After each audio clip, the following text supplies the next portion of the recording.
Welcome to Dance to Heal.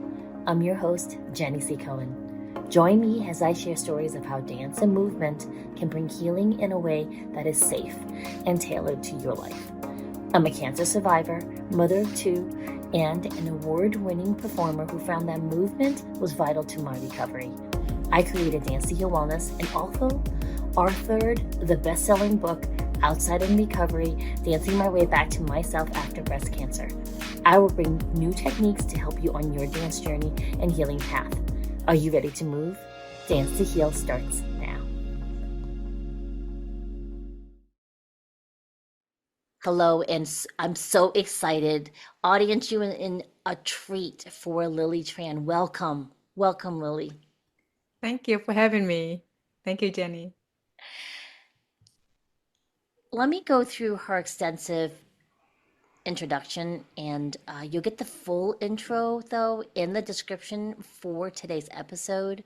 Now, not only is Lily my good friend, she is also a multi-passionate entrepreneur because she just doesn't stop at being a real estate investor.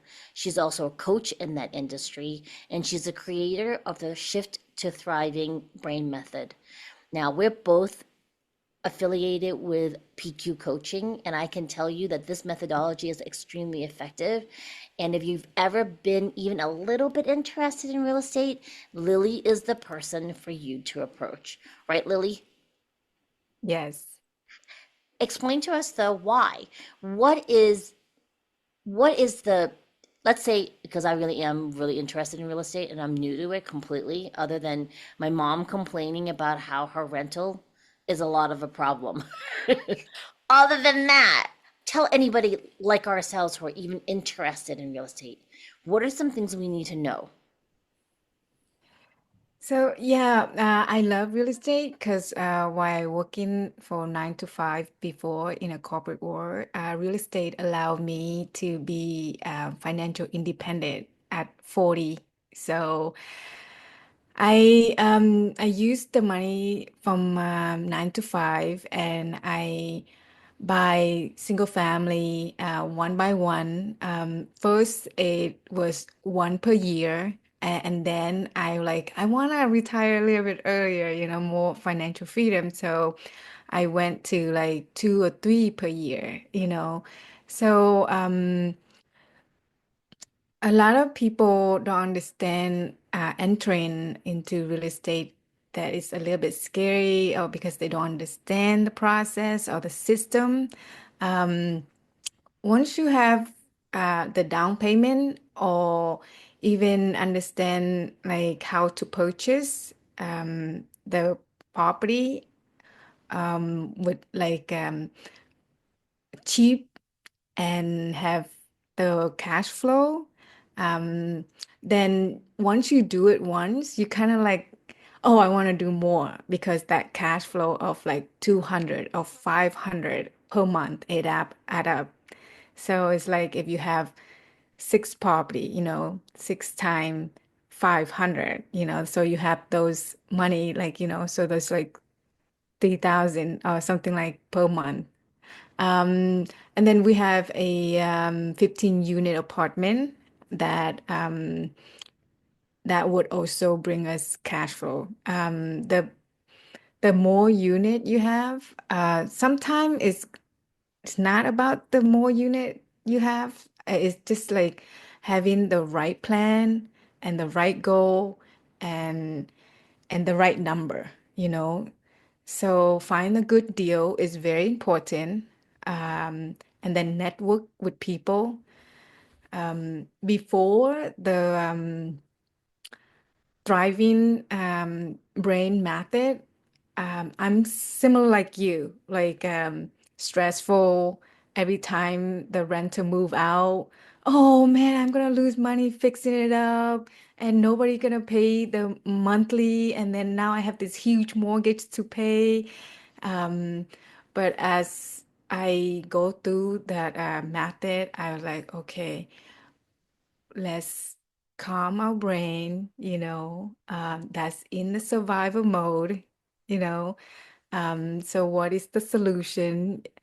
And we just like do like similar to what Jenny does, get out into our body, and uh, be more present, all right? And then just step by step, and then know your why. Why are you into real estate? One reason that a big why for me is because I provide houses for people, and I'm grateful for them, that they are living there, taking care of my house, paying for my mortgage as well, and then extra money for me. So that's how you can look at, like, I'm grateful for my tenant. I'm providing a service, and that's where that passion will come in.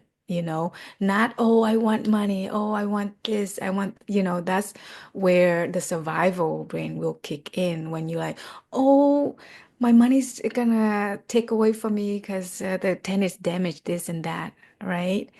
But once you like, oh, they have take care of it and they um, did an accident, let's just fix it, provide them a good place to live, So it's like a win-win. So yeah, that's a long answer, I Oh, no, think. it's perfect. It's perfect. I love that because um I have a follow-up question, and I do really appreciate you flipping the script, right? Because landlords these days have a really bad rep. You know, uh, if you're the person who's renting, you're the victim. Like, oh, I'm at the whim of the landlord. They're money hungry and all this stuff, and I really enjoy the perspective because I haven't rented in a long time, right? But I do, and I remember when I was renting, what a difference it was. The person who owned the building, if they treated me as somebody who was part of their gratitude versus, oh, I'm a necessary evil for them to amass more wealth. You know what I'm saying? And so I really enjoy and appreciate you making us aware if you want to go into real estate investment, especially rental properties, be really clear on your why you're doing it. And because it's really easy to buy into like the mainstream mentality. I would love, though, to be clear. You said once you have the down payment, what's an average down payment that we're talking about? So it's depend on the house. So down payment, when I started, I did house hack. That's mean like you buy a house and you live in there. Then the down payment would only be 5%. And then I rent out room to student. And so that would be, and then after a year, you allow to move to the next one, because if that house that you live in can be your residential. So residential is 5%.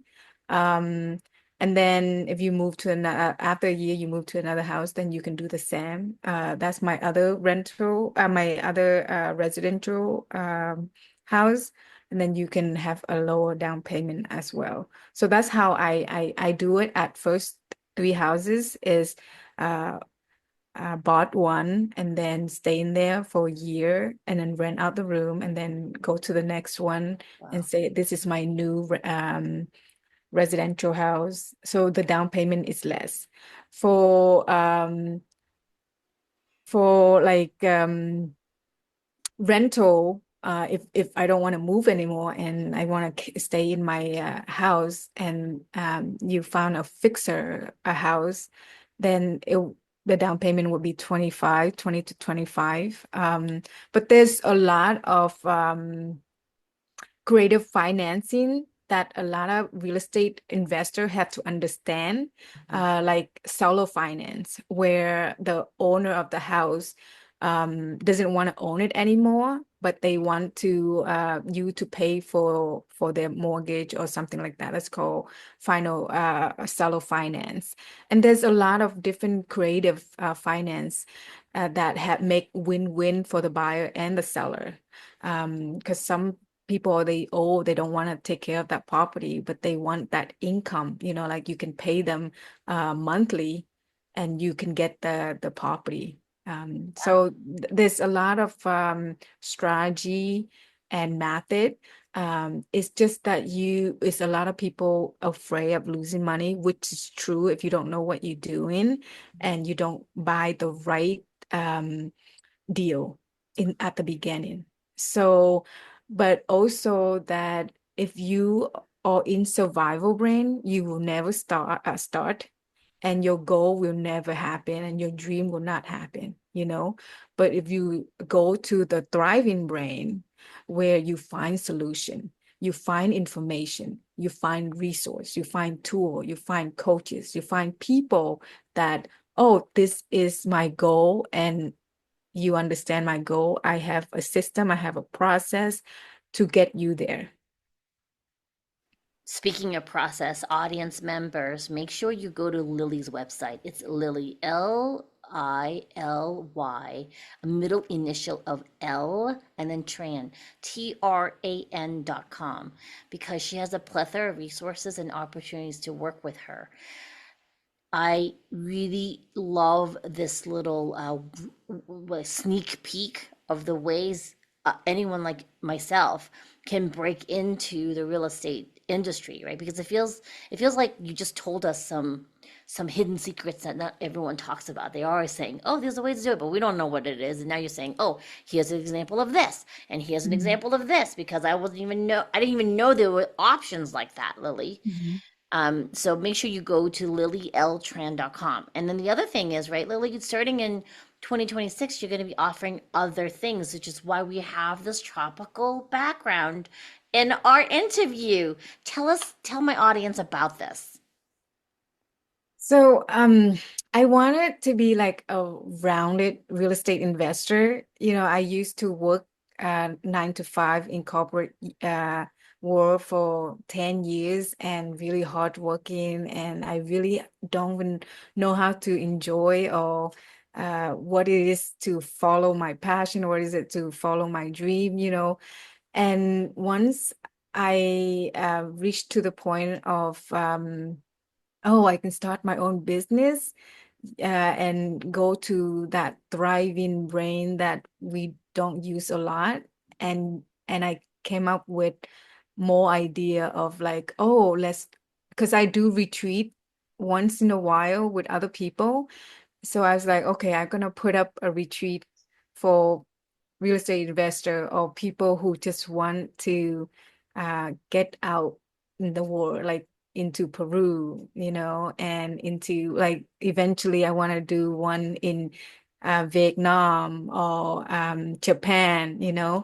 Um, yeah, and we can also do some in Hawaii and Sedona.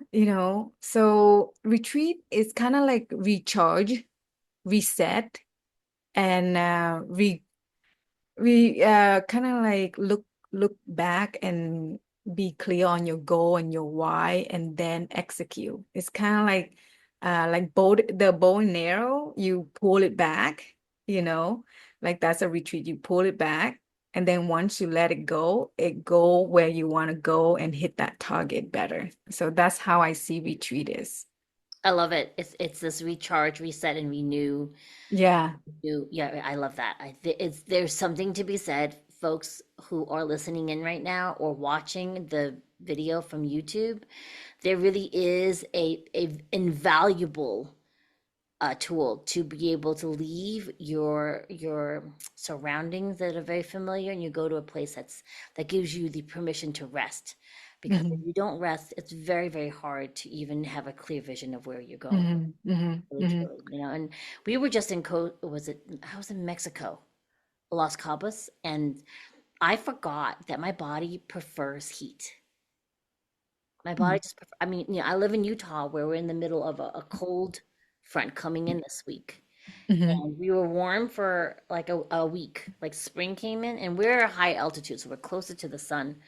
And I really love the dry heat here. And my body was so happy in Mexico for those 3 days, Yeah. middle winter, right? And so, folks, you're not going to know what your body needs unless you you actually physically get there. Here's the thing. I want to speak from a place where I understand the audience. You all come from different backgrounds. You're located in different places.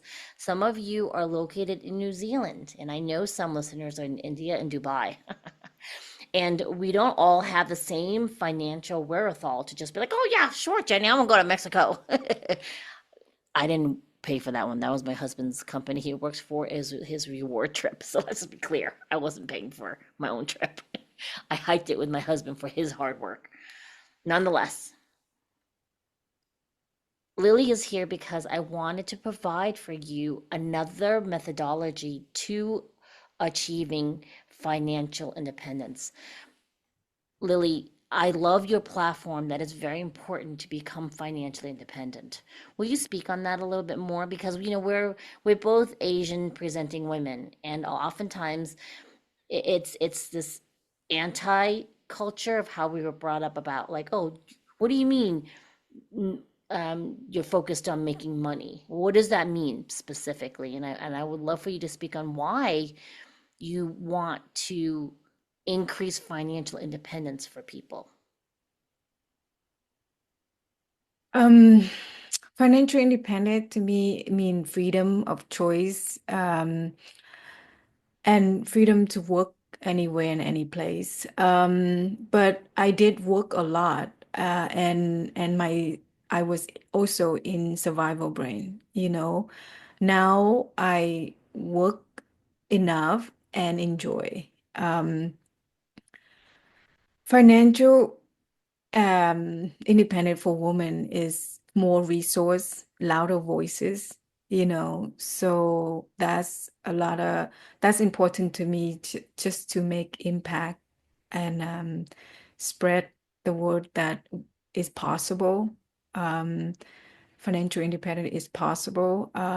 Freedom of finance and freedom of mental freedom is also possible because before I was just focusing on making money, working, investing, and that was, yeah, that's creating financial freedom, but didn't create mental freedom, you know. So I encouraged to have both. I don't want to, before, yeah, I was stressed out. I was working hard, 9 to 5, working 9 to 5, and then on the weekend, invest in real estate. It was grinding. It was stressful, you know? And I was like, there's gotta be a better way, you know? Um, let's figure this out. How do we find a better way to have both um, work, make money, and treat yourself and have less stress and have mental freedom, you know?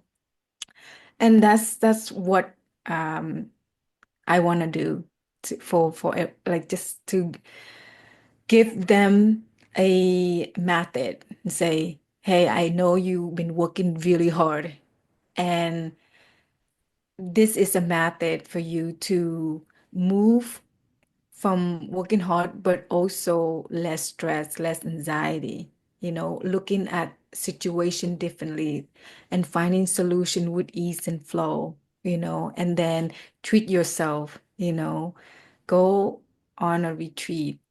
I mean, I love retreat, but for me, I don't think I would be okay just sitting at the beach every day.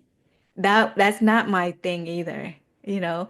Yeah, I go there like 2, 3 times a year, you know, just to recharge. But I like helping people. I like to be productive, you know.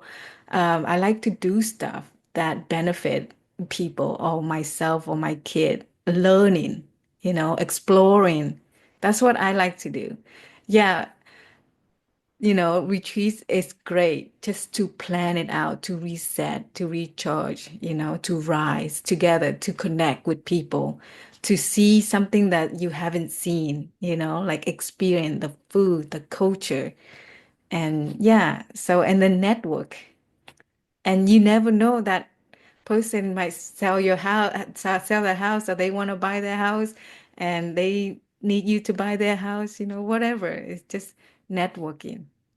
Yeah. I love it. You know, it's importance, the sense of community Hmm. in this present day, especially after the lockdown that I call the panini, right? Where we've been isolated and it's hard to feel comfortable again to start connecting with people in person. It's really interesting. And I Hmm. love that the retreat allows you to do so. Audience members, we also know like what's important isn't necessarily this specific way.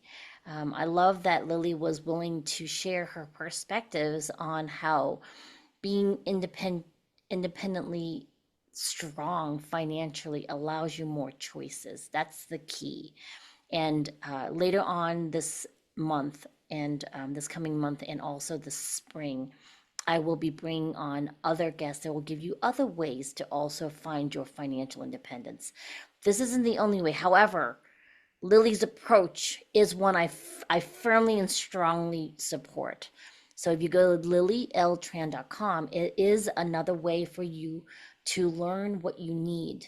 All right. Lily's going to be launching her podcast soon also.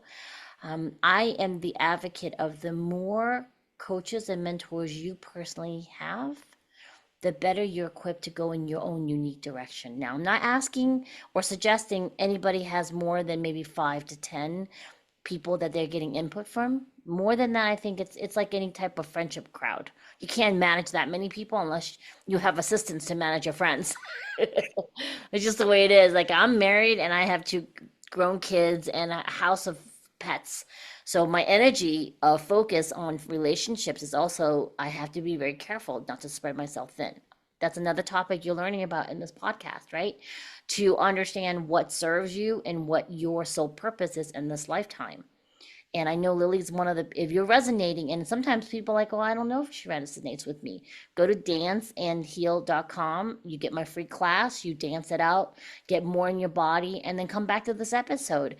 Even if you're like, I've never been interested in real estate, and I'm not sure if I understand what this PQ thing is. If Lily's voice stirs up something in you and you hear and you're like, well, I want to get to know her.